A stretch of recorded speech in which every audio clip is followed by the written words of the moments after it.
সবাই কেমন আছেন? আশা করি সবাই ভালো আছেন। আজকের রেসিপিতে থাকছে পাকন পিঠা। আজকে পাকন পিঠা দেখাবো। প্রথমে আমি সব কিছু ভিডিও করে কেটে গিয়েছে। এখন প্রথমে আমি চিনি এবং গুড় এবং নারকেল স্বাদমতো একটুখানি লবণ দিয়ে 1 কাপ পানি দিয়ে ফুটিয়ে নিয়েছি। পানি ফুটানো হয়ে গেলে 2 কাপ চাউলের গুঁড়ার সাথে 1 কাপ ময়দা দিয়ে এই ডোটা তৈরি করে নিয়েছি। এই ডোটা একদমই রুটি যেভাবে ডো করে ওইভাবেই, কিন্তু এখানে আমি চিনি, গুড় এবং নারকেল ব্যবহার করা হয়েছে। পানির সাথে এগুলো দিয়ে ফুটে উঠলেই রুটির মতো ডোটা করতে হবে। ডোটা করে ভালোভাবে মতে নিয়েছি। এখন সুন্দর করে মতে নরম করে একদম সফট হলে পরে মোটা করে রুটি বানিয়ে নিয়েছি। রুটি মোটা করে বানিয়ে এভাবে কেটে কেটে নিতে হবে। কেটে নিয়ে আবার এভাবে সুন্দর করে সাজ করে নিতে হবে।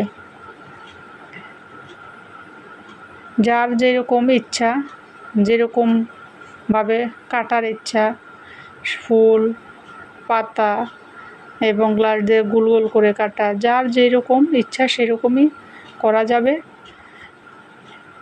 সাজ। এভাবে সবগুলো পিঠা করে আমি সবগুলো রেডি করতেছি। পিঠাগুলো তৈরি হয়ে গেলে তেলে ভেজে নিতে হবে।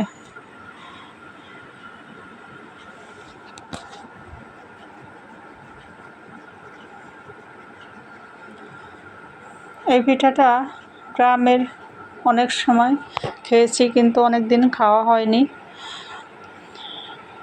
পিঠা মানেই মনে করে যে ঝামেলা, আসলেই মনে যে ইচ্ছা থাকলে সব কিছুই করা যায়।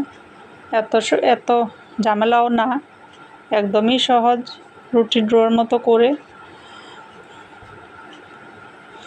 মোটা রুটি করে কেটে কেটে এভাবে ডিজাইন করে নিয়ে এরপরে এভাবে তেলে ভেজে নিতে হবে। চাইলেই যে কেউ এটা বানিয়ে নিতে পারবে। সুস্বাদু এবং খুবই মজাদার এই পিঠাটা।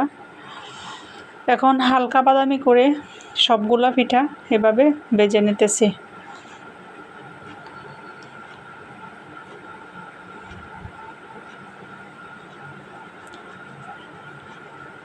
আস্তে আস্তে অল্প অল্প করে সবগুলা পিঠা এভাবে হালকা বাদামি করে ভেজে নিতে হবে। এই পিঠাটা খেতে অত্যন্ত সুস্বাদু এবং মজার একটা পিঠা। যেহেতু নারকেল দেওয়া আছে, নারকেল যে কোনো পিঠার সাথেই নারকেলটা ভালো লাগে এবং খেতেও অসাধারণ। সবাই ভালো থাকেন। আল্লাহ হাফেজ। ভিডিও যদি ভালো লাগে লাইক কমেন্ট দিয়ে সহযোগিতা করবেন। আল্লাহ হাফেজ।